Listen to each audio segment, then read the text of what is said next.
12월 23일 목요일 삶의 기적을 일으키는 30분 예배를 시작하도록 하겠습니다. 하나님께서 오늘 우리에게 주시는 말씀은 사도행전 6장 1절에서 4절까지 말씀입니다. 이 말씀 제가 봉독하도록 하겠습니다.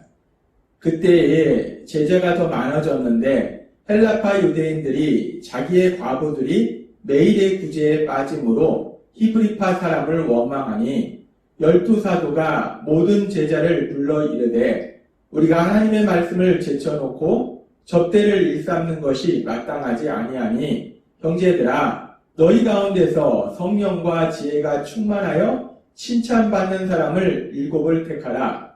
우리가 이 일을 그들에게 맡기고 우리는 오로지 기도하는 일과 말씀 사역에 힘쓰리라 하나.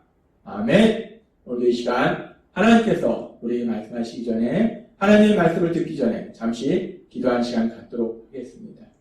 하나님 아버지 감사합니다.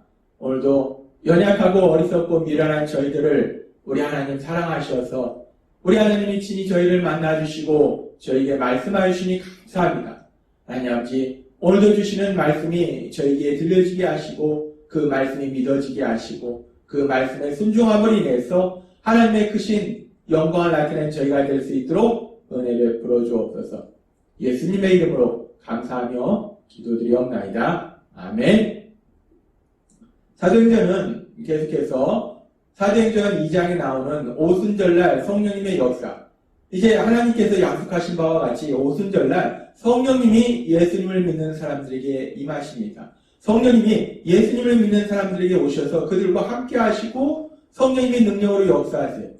그래서 사도들에게도 성령님이 함께 하실 때 사도들이 많은 핍박 속에서도 담대하게 강력하게 하나님의 말씀을 전하고 그로 인해서 오늘 하나님께서 우리에게 주신 말씀처럼 더 많은 사람들이 구원받는 더 많은 사람들이 예수님의 제자가 되는 놀라운 역사들이 일어나게 된다는 거예요. 그래서 점점 더 많은 사람들이 구원받아서 예수님의 제자가 됩니다. 예수님의 제자가 점점 많아져요. 교회가 점점 커져갑니다. 근데 그렇게 예수님의 제자가 많아져가는 과정 가운데 이제 다양한 사람들이 만나기 때문에 다양한 사람들이 모이기 때문에 그 안에서 이런저런 문제가 발생하기 시작합니다. 하나님께서 오늘 우리에게 주신 사도행전 6장 1절은 이렇게 말씀합니다. 그때에 제자가 더 많아졌는데 그때라는 것은 사도들이 많은 핍박 속에서도 성령님의 인도하심과 도우심으로 강력하게 복음을 전파할 때 집에 있든지 성전에 있든지 어디에 있든지 그 하나님 말씀을 전파할 때에 그렇게 강력하게 하나님 말씀이 전파되고 있을 때에 제자들이 더욱더 많아지는 역사가 일어났다는 거예요.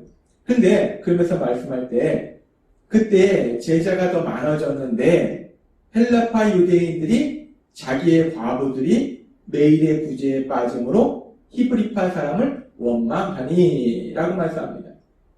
헬라파 유대인들 그리고 히브리파 유대인들 사이에 이 갈등이 생기는 그런 부분에 대해서 성경이 말씀합니다. 어제도 하나님께서 우리에게 말씀하셨지만 우리가 예수님을 믿는다는 것은 단순히 죄사함 받고 구원받는 차원이 아니라 이제 예수님을 믿으면 우리는 누구나 예수님을 닮아가는 예수님의 제자로서의 삶을 산다는 거예요. 그래서 진리 안에서 자유함을 누릴 뿐만이 아니라 우리는 이제 더 이상 내 생각대로 사는 것이 아니라 하나님의 말씀대로 살아가는 그래서 하나님신 예수님 우리에게 주신 계명처럼 사랑하는 삶을 살게 된다는 겁니다. 그래서 지금 이렇게 예수님을 믿는 예수님의 제자들이 사랑하는 삶을 살고 있을 때 특별히 하나님께서 말씀하신 것처럼 생각으로 말로만 살아가는 것이 아니라 삶을 통해서 행동을 통해서 물질을 통해서 사랑하는 삶을 살고 있을 때 지금 교회 안에서 힘들고 어려운 사람들을 실제적으로 물질을 통해서 구해주는 그런 삶을 살고 있음을 성경은 말씀합니다. 오늘 사도행전 6장 1절의 말씀을 통해서 우리가 알 수 있다시피 예수님의 제자들이 예수님을 믿는 사람들이 자기가 가진 물질을 가지고 가난하고 힘든 사람들을 나눠주는 그런 구제하는 그런 삶을 살아가고 있더라는 거예요. 그렇게 날마다 필요한 음식과 생필품들을 이제 사람들한테 나눠주었는데 그런 과정 속에서 문제가 생겼다는 거예요. 그런 과정 속에서 두 부류의 사람들 간에 갈등이 생겼다는 겁니다. 여기서 헬라파 유대인, 히브리파 유대인 두 부류의 유대인이 나오는데 히브리파 유대인이라는 것은 이스라엘 땅에서 나서 이스라엘 땅에서 계속 사는 사람들, 그 사람들을 우리가 히브리파 유대인이라고 얘기합니다. 그에 비해서 헬라파 유대인은 이스라엘이 아닌 다른 땅에서 살다가 이스라엘로 다시 돌아온 사람들, 그런 사람들을 우리가 헬라파 유대인이라고 얘기합니다. 근데 그렇게 교회가 이제 예수님의 말씀에 따라서 구체적인 사랑의 삶을 살 때 어렵고 힘든 사람들에게 음식을 나눠주고 생필품을 나눠주는 가정 가운데 이제 이 두 부류의 유대인들 사이에 갈등이 생겼다는 거예요. 지금 헬라파 유대인들이 자신들의 과부들이 힘들고 어렵게 사는 과부들이 구제, 매일의 구제에서 빠지게 됨으로 인해서 아마 그렇게 헬라파 유대인이든 히브리파 유대인이든 힘들고 어렵게 사는 사람들을 교회가 도와주고 있었는데 아마도 헬라파 유대인들에게 그런 도움의 손길이 좀 적게 가는 그런 일들이 생겼던 것 같아요. 그런 일들로 인해서 지금 헬라파 유대인들이 히브리파 유대인들을 원망하는 그런 일들이 생깁니다. 예수님을 믿으면 우리가 예수님의 제자가 돼서 그래서 예수님을 닮아가는 삶을 사는데 그런데 그럼에도 불구하고 우리는 아직도 여전히 죄를 지으려는 성향을 가지고 있는 연약한 인간이라는 거예요. 우리가 예수님의 제자가 되어서 예수님을 닮아가지만 그럼에도 불구하고 우리는 아직 완전하게 예수님을 닮아간 것이 아니기 때문에 이런저런 연약한 모습들, 어리석은 모습들, 미련한 모습들이 나타나고 그로 인해서 이렇게 교회 안에서 갈등의 문제가 생길 수도 있다는 겁니다. 아무튼 그렇게 지금 교회 안에서 하나님의 말씀에 따라서 사랑의 삶을 사는 가운데 구체적으로 물질을 통해서 어려운 사람을 도와주는 가운데에 이런 문제가 생겼어요. 이 성도님들 간에 서로 부딪히는 거예요. 갈등이 일어난 겁니다. 그래서 이런 상황 속에서 사도들이 이 문제를 놓고 사도행전 6장 2절은 이렇게 말씀합니다. 12사도가 모든 제자를 불러 이르되 우리가 하나님의 말씀을 제쳐놓고 접대를 일삼는 것이 마땅하지 아니하니라고 말씀합니다. 이 사도들이 이 문제를 해결하기 위해서 예수님을 믿는 예수님의 제자들을 다 불러 모아놓고 우리가 이 일을 어떻게 할까? 그러면서 사도들이 얘기할 때 우리가 사도들이 지금 하나님의 말씀을 제쳐놓고 접대하는 일, 접대를 일삼는 것이 마땅하지 않다라고 얘기합니다. 사도들이 하나님의 말씀을 전하는 그 일에 전념해야 되는데 이렇게 힘들고 어려운 성도님들 구제하는 그 일에 시간과 에너지를 더 많이 소모하는 이 모습은 옳은 모습이 아니다라고 말한다는 겁니다. 그러면서 사도들이 계속해서 사도행전 6장 3절과 4절은 이렇게 말씀합니다. 형제들아 너희 가운데서 성령과 지혜가 충만하여 칭찬받는 사람 7을 택하라. 우리가 이 일을 그들에게 맡기고 우리는 오로지 기도하는 일과 말씀 사역에 힘쓰리라 하니 라고 사도들이 해결책을 제시합니다. 성령과 지혜가 충만한 성도님들 7명을 선택해라. 그래서 그 성령과 지혜가 충만한 성도님들에게 구제하는 사역을 맡기고 사도들은 이제 기도하는 일과 말씀을 전하는 그 일에 전념하리라 라고 말씀하고 있습니다. 우리가 이 말씀을 오해하면은 이 사도들이 생각할 때 구제하는 일은 별로 중요하지 않구나 라고 사도들이 지금 생각하는 것 같은데 그런 의미가 아니라는 거예요. 구제라는 것은 사랑의 삶을 사는데 실제적으로 구체적으로 사랑의 삶을 사는 거기 때문에 아주 중요합니다. 예수님이 말씀하신 서로 사랑하라 라는 그 삶을 사는 거기 때문에 아주 중요하다는 거예요. 이렇게 구제 사역은 아주 중요한데 그런데 문제는 뭐냐면 사도들이 해야 될 사역은 구제 사역보다는 기도하는 사역과 말씀을 전하는 사역이 사도들이 해야 될 우선적인 사역이고 가장 중요한 사역이라는 거예요. 그래서 이제 사도들은 하나님께서 그들에게 맡기신 가장 중요한 사역인 기도하는 사역과 말씀 전하는 사역에 더 많은 시간과 에너지를 소모하는 그 사역에 전념을 하고 이제 예수님의 제자가 많아짐으로 인해서 그 제자 중에서도 믿음이 굳건한 성령 충만하고 지혜가 충만한 그런 성도님들을 세워서 그 성도님들이 구제하는 그 사역을 감당하도록 하겠다라고 지금 사도들이 말하고 있는 것입니다. 사도들의 사역과 이제 성도님들의 사역이 서로 다른 사역을 감당하는 그런 모습을 볼 수 있어요. 하나님께서는 이 부분에 대해서 바울 사도를 통해서 에베소서 4장 11절과 12절에서 이렇게 말씀하십니다.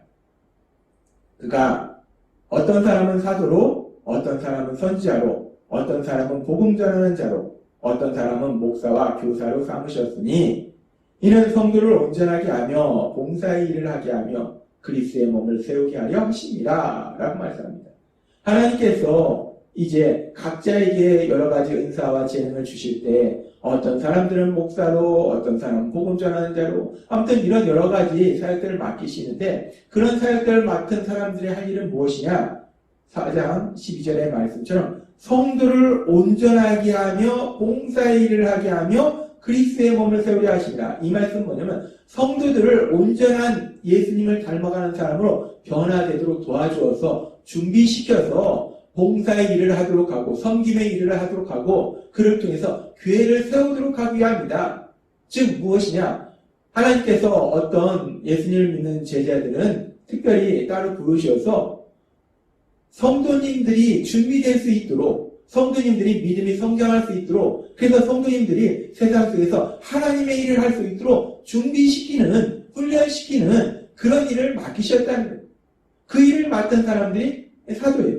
그래서 사도들은 그렇게 기도하는 일과 말씀 전하는 일을 통해서 성도님들이 예수님을 더욱더 닮아가는 사람으로 변화되도록 도와주고 구원받도록 도와주고 섬기고 그리고 또 그렇게 성도님들에 의해서 사도들에 의해서 그렇게 믿음이 굳건해지는 예수님을 닮는 사람으로 변화되어가는 성도님들은 세상 속에서 교회 안에서 또 다른 사역을 감당하게 된다는 겁니다. 그래서 이 부분에 대해서 하나님께서는 에베소서의 말씀뿐만 아니라 성경의 많은 부분에서 이 부분에 대해서 말씀하는데 또 특별히 하나님께서는 로마서 12장 4절에서부터 이렇게 말씀합니다.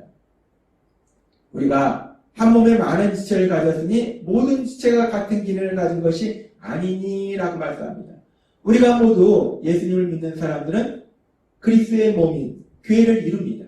근데 우리가 다 같은 기능을 가진 것이 아니라는 거예요. 우리가 다 같은 사역을 하는 것이 아니라는 겁니다. 우리는 다 교회를 이루는 구성원이고 예수님의 제자들인데 하나님께서 우리에게 맡기신 사역이 각각 다 다르다는 거예요. 그래서 이와 같이 우리 많은 사람이 그리스도 안에서 한 몸이 되어 서로 지체가 되었느니라 라고 말씀하면서 계속해서 이렇게 말씀합니다. 12장 6절 말씀. 우리에게 주신 은혜대로 받은 은사가 각각 다르니 혹 예언이면 믿음의 분수대로 어떤 분은 예언의 은사를 받아서 그런 사역을 감당하고 7절 혹 섬기는 일이면 섬기는 일로 어떤 분은 섬기는 그 은사를 받아서 섬기는 사역을 감당하고 혹 가르치는 자면 가르치는 일로 혹 위로하는 자면 위로하는 일로 구제하는 자는 성실함으로 다스린 자는 부지런함으로 부지런함으로 공의를 베푸는 자는 즐거움으로 할 것이니라 라고 말씀합니다. 하나님께서 우리 각자에게 주신 그 기능이 다르다는 거예요. 우리 각자에게 주신 사역이 각각 다르다는 거예요. 이 사람한테는 이런 사역을 주고 이 사람한테는 이런 사역을 주고 이 사람한테는 이런 사역을 주고 각각 다른 사역을 주셨기 때문에 우리가 각자의 사역을 감당으로 인해서 그리스도의 몸이 교회를 세워간다 라고 하나님은 계속해서 우리에게 말씀하신다는 겁니다. 그렇습니다. 예수님을 믿는 우리 모두는 예수님의 제자고 그리스도의 몸인 교회를 구성하는 구성원이에요. 근데 우리 모두가 같은 사역을 감당하는 것이 아니라 하나님께서는 우리 모두에게 각각 다른 사역들을 감당하게 하셨다는 거예요. 지금 오늘 말씀처럼 사도들은 말씀 전하는 것과 기도하는 사역에 전념하고 또 성도님들은 지금 일부의 성도님들은 구제하는 사역에 감당하고 또 다른 성도님들은 또 다른 사역에 감당하고 그렇게 각각 하나님께서 다양한 사역을 하도록 하셨다는 거예요. 우리가 믿음 안에 있을 때 믿음 안에서는 누가 높고 누가 낮은 것도 없고 누가 잘나고 누가 못난 것도 없어요. 각각 다양하게 하나님이신 그 역할들을 감당한다는 거예요. 그 역할 중에서 저와 같은 목회자가 하는 사역은 교회 내에서 우리 성도님들이 예수님을 닮아가도록 도와주고 섬기고 또 구원받지 못한 영혼들이 구원받도록 말씀을 통해서 기도를 통해서 섬기고 우리 성도님들은 하나님께서 우리에게 말씀해 주신 것처럼 직장 사역을 통해서 각자가 있는 직장에서 사업장에서 사랑의 삶을 통해서 영혼의 사역을 감당하고 또 우리 또 어떤 분들은 가정에서 또 그 사역을 감당하고 학교에서 그 사역을 감당하고 각각 있는 그곳에서 하나님께서 우리에게 사역을 감당하도록 하신다라고 말씀하셨다는 거예요. 하나님께서 오늘 사도행전 6장의 말씀을 통해서 다시 한번 우리에게 기억하게 하십니다. 예수님을 믿는 우리 모두는 예수님의 제자고 예수님의 제자는 하나님께서 또 각각 사역을 주셨다는 거예요. 그 사역이 각각 다양하다는 겁니다. 목회자는 교회 안에서 성도님들은 직장과 가정과 사업장에서 우리가 성령님의 인도하심과 도우심으로 하나님이 주신 사역을 감당함으로 인해서 그리스도의 몸인 교회를 세우고 하나님 나라가 확장되고 하나님의 크신 영광을 나타내는 귀한 삶을 사시는 여러분 되시길 주님의 이름으로 축원합니다. 기도하겠습니다. 하나님 아버지 감사합니다. 오늘도 주신 말씀처럼 하나님께서 우리 각자에게 주신 은사와 재능이 다르고 사역이 다름으로 인해서 성령님의 인도하심과 도우심으로 각자의 사역을 감당하고 하나님의 크신 영광을 나타내는 저희 모두가 될 수 있도록 은혜 베풀어 주옵소서. 예수님의 이름으로 감사하며 기도드리옵나이다. 아멘. 이 시간도 하나님께서 우리 주신 말씀을 묵상하면서 조용히 기도하는 시간 갖도록 하겠습니다.